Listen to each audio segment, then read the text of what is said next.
اللہ کے پیغمبر حضرت یوسف علیہ السلام کو ایسی بے مثال خوبصورتی اور حسن عطا کیا گیا تھا کہ تاریخ انسانی میں آج تک آپ کے حسن کی مثال دی جاتی ہے۔ شاعر اپنی شاعری اور قصہ گو اپنے قصے کہانیوں میں حضرت یوسف علیہ السلام کی خوبصورتی کا ذکر کثرت سے کرتے آئے ہیں۔ حسن اور خوبروئی کا کوئی پہلو ایسا نہ تھا جو آپ میں نہیں تھا۔ یوسف علیہ السلام کا نیک اخلاق، بردباری اور نرم مزاجی نے آپ کے حسن اور خوبصورتی میں مزید اضافہ کر دیا تھا۔ کوئی شخص بھی یوسف علیہ السلام کو پہلی بار دیکھنے پر ہی آپ کے حسن کا کاہل ہو جاتا، مگر آپ کی اس بے مثال خوبصورتی کا ایک المناک پہلو یہ بھی تھا کہ اسی حسن کی وجہ سے آپ کی زندگی بہت سی مشکلات کا شکار ہوئی اور آپ کا حسن ہی آپ کے لیے مسائل اور آزمائشوں کا سبب بن گیا۔ حضرت یوسف علیہ السلام کے والد کا نام حضرت یعقوب علیہ السلام تھا، جو خود ایک جلیل و قدر نبی تھے۔ حضرت یعقوب علیہ السلام کے 12 بیٹے تھے، لیکن یوسف علیہ السلام کی خوبصورتی اور معصومیت کی وجہ سے آپ کو ان سے زیادہ محبت تھی اور آپ حضرت یوسف علیہ السلام کو اپنے دوسرے بیٹوں پر فوقیت دیتے تھے۔ لہٰذا حسد میں آ کر ایک دن حضرت یوسف علیہ السلام کے بھائیوں نے دور صحرا میں انہیں ایک کنویں میں پھینک دیا اور گھر آ کر اپنے والد یعنی یعقوب علیہ السلام کو جھوٹ بولا کہ ایک بھیڑیا انہیں چیر پھاڑ کر کھا گیا۔ اس پر آپ یوسف علیہ السلام کی قمیض لے کر روتے روتے اپنے حجرے میں چلے گئے۔ آپ کافی عرصہ یوں ہی روتے رہے اور اپنے بیٹوں سے ناراض رہے۔ ادھر ایک قافلہ جب کنویں کے پاس سے گزرا تو انہوں نے یوسف علیہ السلام کو وہاں سے باہر نکالا۔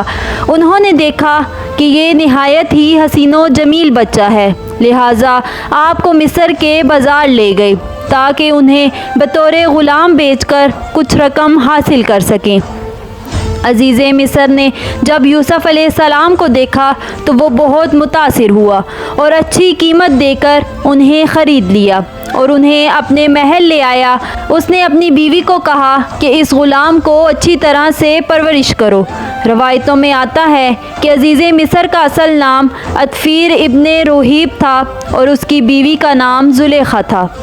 حضرت یوسف علیہ السلام عزیز مصر کے محل میں زلیخا کی نگرانی میں پلے بڑھے اور جوان ہو گئے۔ جب آپ پر عالم شباب آیا تو خوبصورتی اور حسن میں مزید اضافہ ہو گیا۔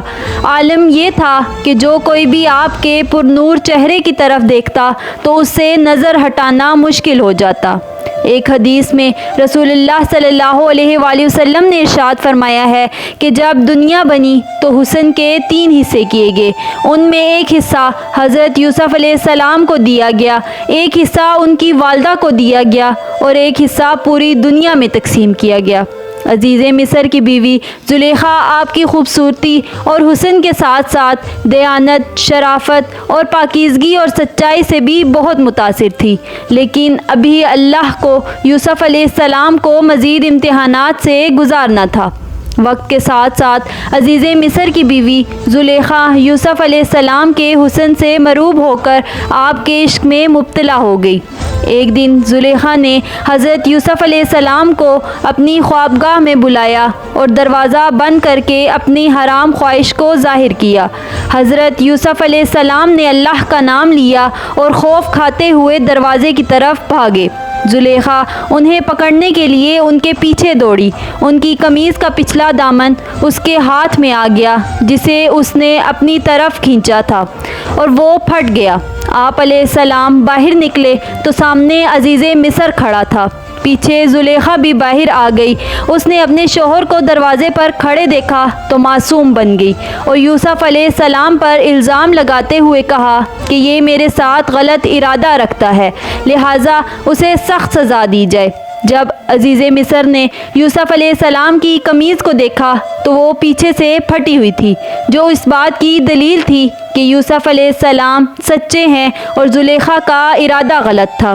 وہیں اللہ کی طرف سے ایک اور معجزہ سرزد ہو گیا اور محل میں موجود ایک دودھ پیتا بچہ اللہ کے حکم سے بول اٹھا اور گواہی دی کہ یوسف علیہ السلام پاک دامن اور سچے ہیں۔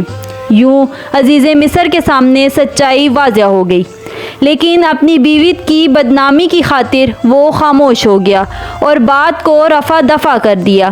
یہ واقعہ آہستہ آہستہ پورے شہر میں عام ہو گیا، لہٰذا مصر کے لوگوں نے زلیخا پر طعن و طنز کرنا شروع کر دیا کہ عزیز مصر کی بیوی خود اپنے غلام کے عشق میں مبتلا ہو گئی ہے۔ ان چرچوں سے تنگ آ کر زلیخا نے ایک بہت بڑی دعوت رکھی، جس میں شہر کے معزز خواتین کو دعوت دی گئی۔ جب دعوت کا آغاز ہوا تو زلیخا نے تمام عورتوں کو ایک چھری اور ایک پھل دے کر اسے کاٹنے کو کہا۔ جب وہ عورتیں پھل کاٹنے لگی تو عین اسی وقت زلیخا کے حکم سے حضرت یوسف علیہ السلام کو بلایا گیا۔ جیسے ہی ان عورتوں نے حضرت یوسف علیہ السلام کے حسن و جمال کو دیکھا تو مدہوش ہو گئی اور پھل کی جگہ اپنی انگلیاں کاٹ لی۔ لہٰذا اس کے ذریعے زلیخا نے سمجھانے کی کوشش کی کہ کیوں وہ یوسف علیہ السلام کے عشق میں مبتلا ہیں، اور پھر ایسے خوبرو جوان جسے دیکھ کر عورتیں اپنی انگلیاں کاٹ لیں، اس پر دل آ جانا کوئی حیرت کی بات نہیں ہے۔ اس واقعے کے بعد ہر دن مصر کی کوئی نہ کوئی عورت حضرت یوسف علیہ السلام سے رابطے کی درخواست کرتی تھی، لہٰذا آپ علیہ السلام نے اللہ سے دعا کی کہ ان سے نجات مل جائے۔ آخر کار زلیخا کے لاکھ اصرار پر بھی یوسف علیہ السلام اس کی طرف مائل نہ ہوئے اور اس کی خواہش کو رد کرتے رہے، تو عزیز مصر اور زلیخا کے حکم سے آپ کو زندان میں قید کر دیا گیا۔ یوسف علیہ السلام کی دعا کا ذکر قرآن مجید میں بھی کیا گیا ہے، جو یہ ہے: یوسف علیہ السلام نے کہا، اے میرے پروردگار، جس کام کی طرف مجھے بلا رہی ہے اس سے بہتر تو قید خانہ ہے۔ آپ علیہ السلام تقریباً 10 برس جیل میں قید رہے۔ اس واقعے سے ہمیں یہ پتہ چلا کہ حضرت یوسف علیہ السلام نے گناہ اور اللہ کی نافرمانی سے بچنے کے لیے کتنی مشکلات کا سامنا کیا اور قید و بند کی مصیبتیں جھیلی۔ اس کے باوجود آپ ثابت قدم رہے اور اپنے پروردگار کو راضی کرنے کی خاطر کسی طرح اپنے نفس کو زیر کیا۔